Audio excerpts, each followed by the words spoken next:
Welcome to the Military OneSource Podcast.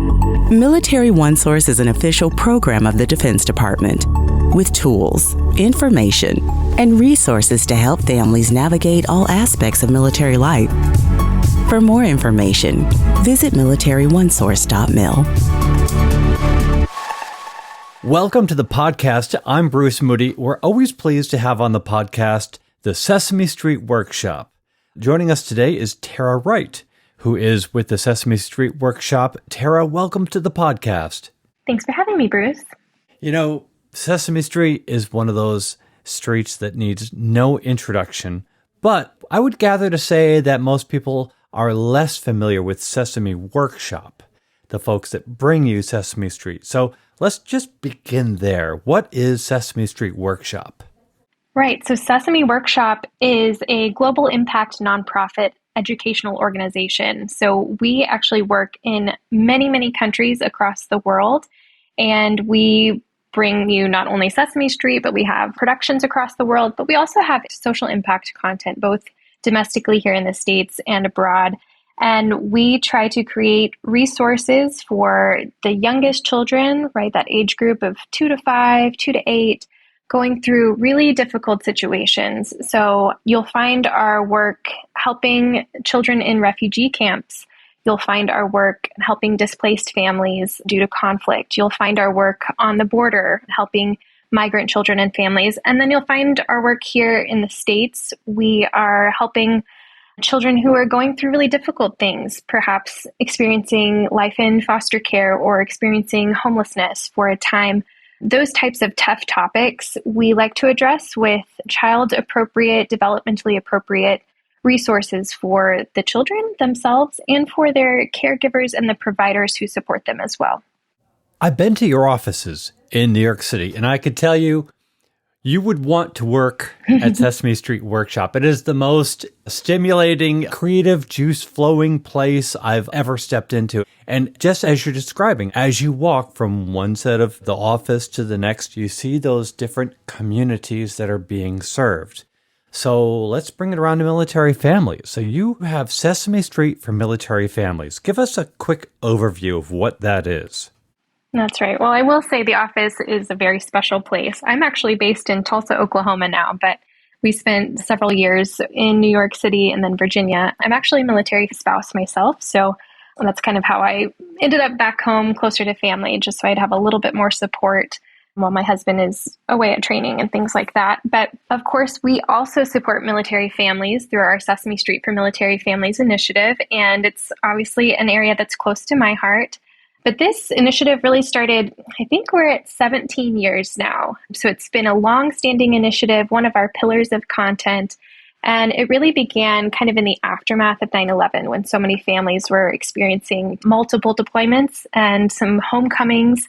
And we knew that we needed to support those families, especially those young children who were having those big, big changes. And families needed guidance and support to talk about what was happening in their lives, those changes and the changes in routine and all those things. So over the years, the Military Families Initiative has grown from just a handful of those really tough topics to include resources to support military families at every point along their military journey. I would say that when it comes to Sesame Street, most parents would say unflinchingly, they know how to talk to kids. Nobody else does Sesame Street. They know how to talk to kids. But how does it come to be that Sesame Street knows how to talk to kids in a military family? Well, I think the biggest thing to note is that with all our work, including our military families work, but really beyond into all of our social impact work, and even with the show, we do so much research. Really everything is founded in research, and that means that we're talking very often with military families themselves. So that could be through surveys. Oftentimes we have online discussion boards where we're asking questions about the things that military families are experiencing and what challenges they're facing, what resources have they used that are really helpful, who are the organizations and the people that have really helped them in different areas of their life. So we're listening all the time. I think that's the biggest way we get to know what military families are experiencing, what they need, what they want. We ask and we listen. That's the gist of it, really. Yeah. And also, you're a military spouse, which is awesome. It's great to have someone who's on both sides of the experience. Maybe what we can do is talk through some of the aspects of military life, and you can talk through them and maybe talk about some of the content found on Sesame Street for military families and what it addresses. Sure. Let's begin with military families moving a lot, having to adjust to new communities over and over again. Yeah, that's definitely the case. I would consider my family personally to be kind of new to the military, but even in our newness, we've been probably about 5 years. We have experienced some moving. So we were in Virginia for a little while my husband was training, and then we moved home.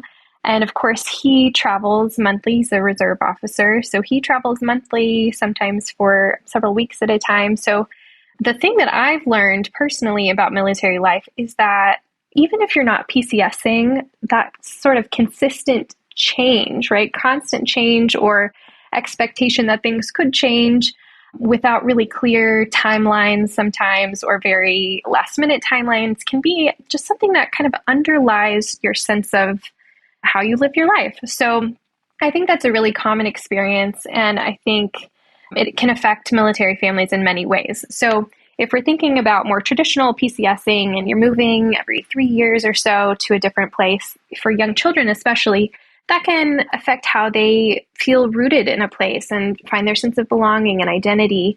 It can also affect how they make and maintain friendships.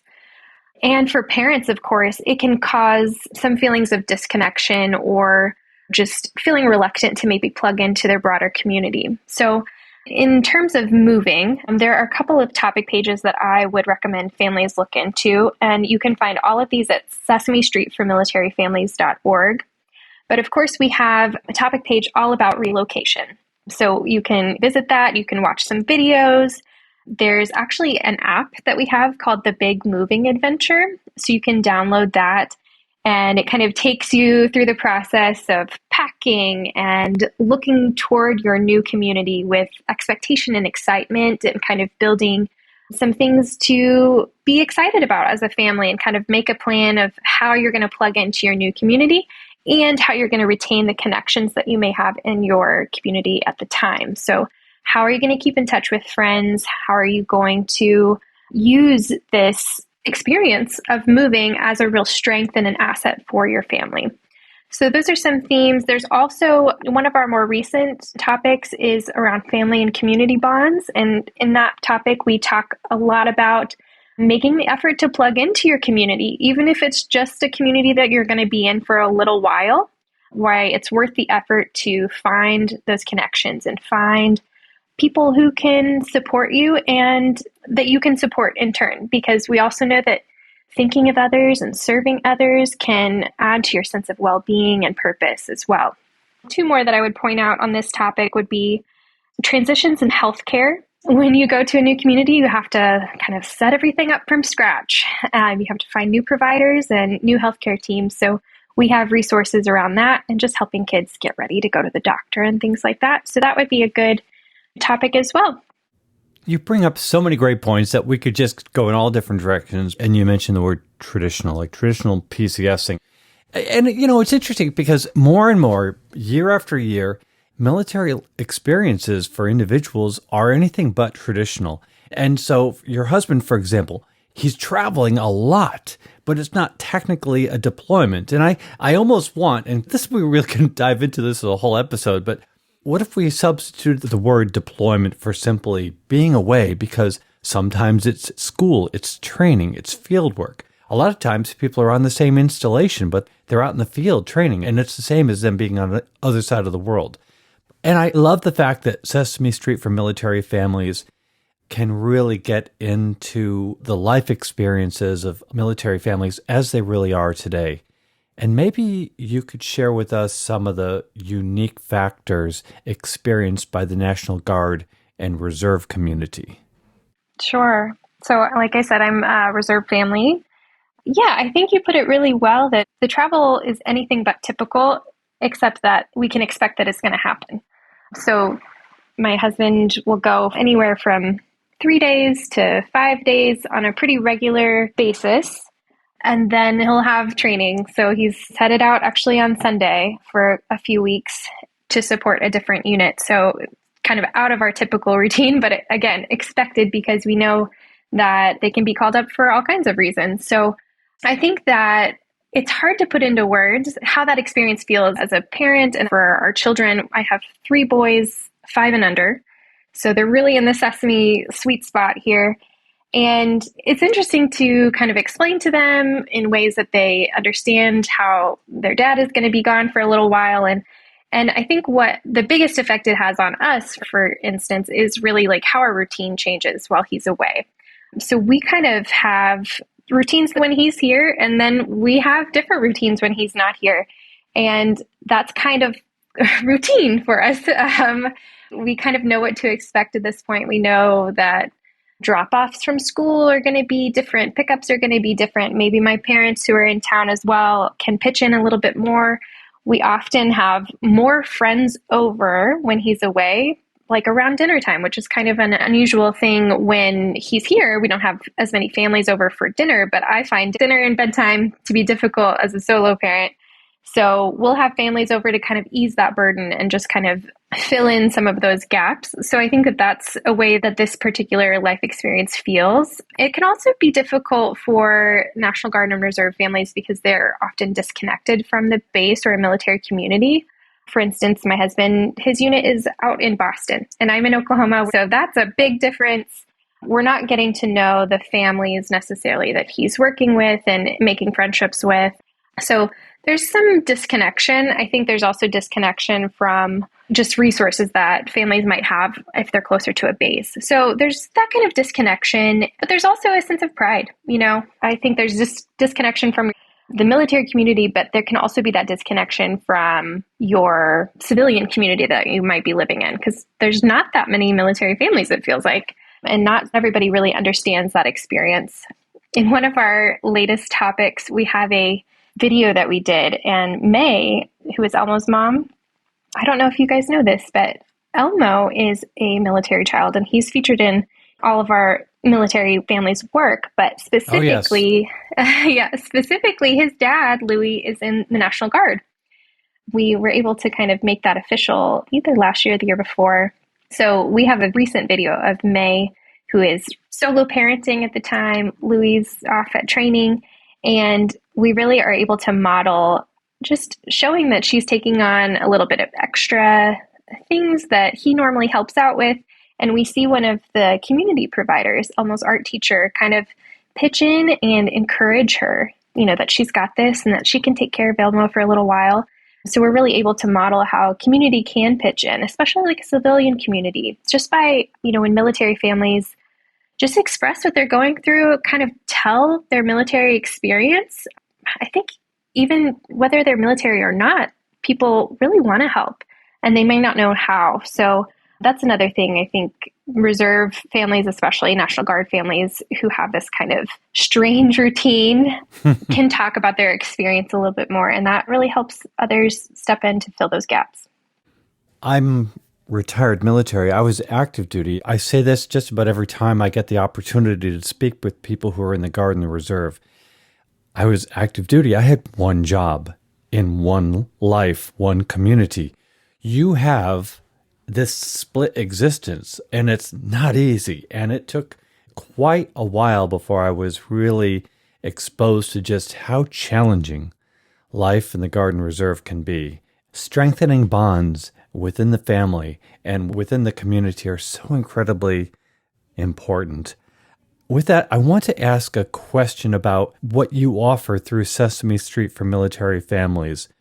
For people who have only watched Sesame Street, the program, a program which is really for children, talk to us about Sesame Street for military families as it is a resource for parents. Because you mentioned you've got 3 boys under 5. I mean, any parent with 3 boys under 5 has questions. You've got questions. So what is Sesame Street for military families doing for parents?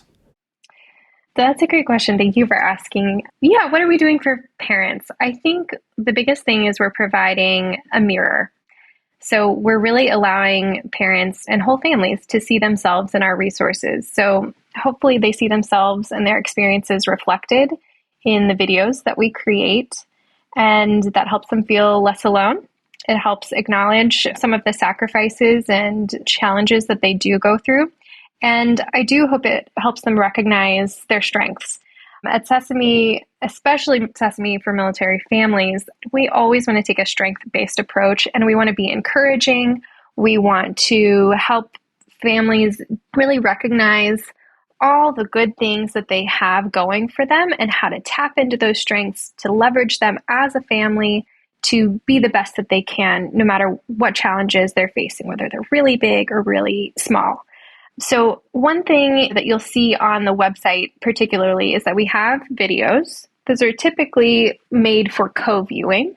So both kids will get something out of them and their grown-ups will get something out of them. Some key messages, some lessons learned, some activities that they can try to emulate. They're usually very silly, very playful, very heartwarming and heartfelt. And then there are also printable activities that kind of help families take some of the strategies or key messages that were in the videos and really put them into practice. So again, things that they can do together. Right now I'm looking at one that's called Our Adventure List. Say you do want to plug into your community. Well, how are you going to do that? Let's make a plan together. What excites you? What excites your children? What are you guys curious about in your community? And make a plan to do those things together. And who can we invite to go with us, right? And then another thing we have, especially and specifically for parents, are articles. And these are short, they have bullet points, they have talking points, things they can practice with their children. But for instance, I'm looking at the Family and Community Bonds page, and we have articles. One of them is called When Grown-ups Feel Lonely, right? So we, of course, want to acknowledge that children feel lonely sometimes, and there are things that you can say to them. But we also want to acknowledge that as grown-ups and as parents, especially military parents, we are inclined to have some big feelings ourselves.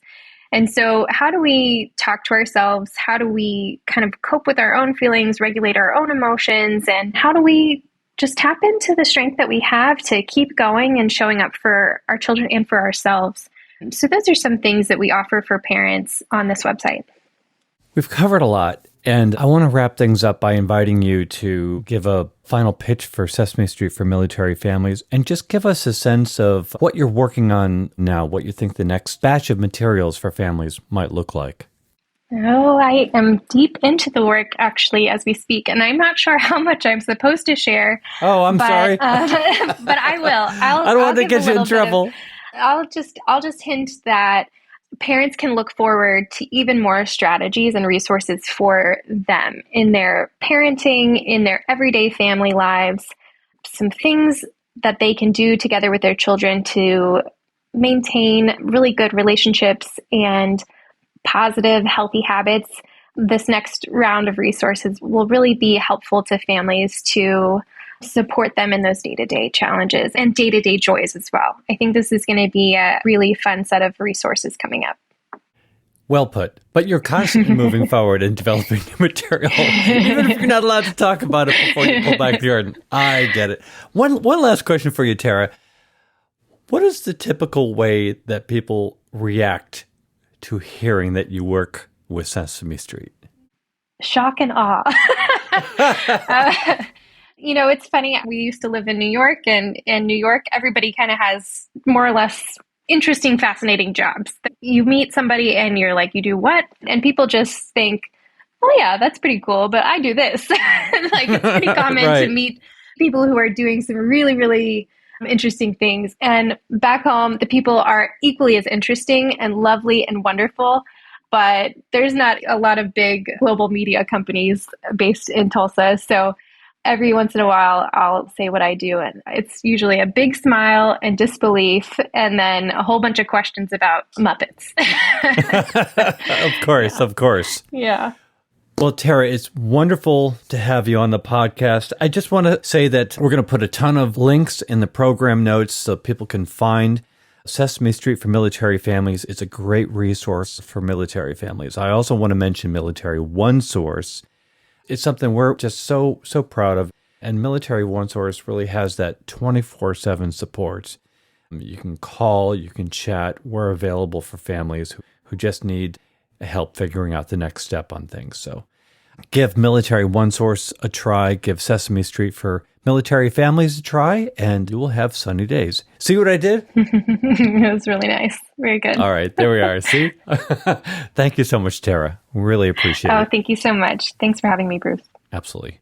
Want to remind everybody that Military OneSource is an official resource of the Defense Department. We love to hear from you. Click on the comment link in the notes. Send us a comment, maybe a question, maybe an idea for a future episode. And be sure to subscribe to this podcast wherever you get your podcasts, because we cover a wide variety of topics to help military families navigate military life. I'm Bruce Moody. Thank you for listening. Take care. Bye-bye.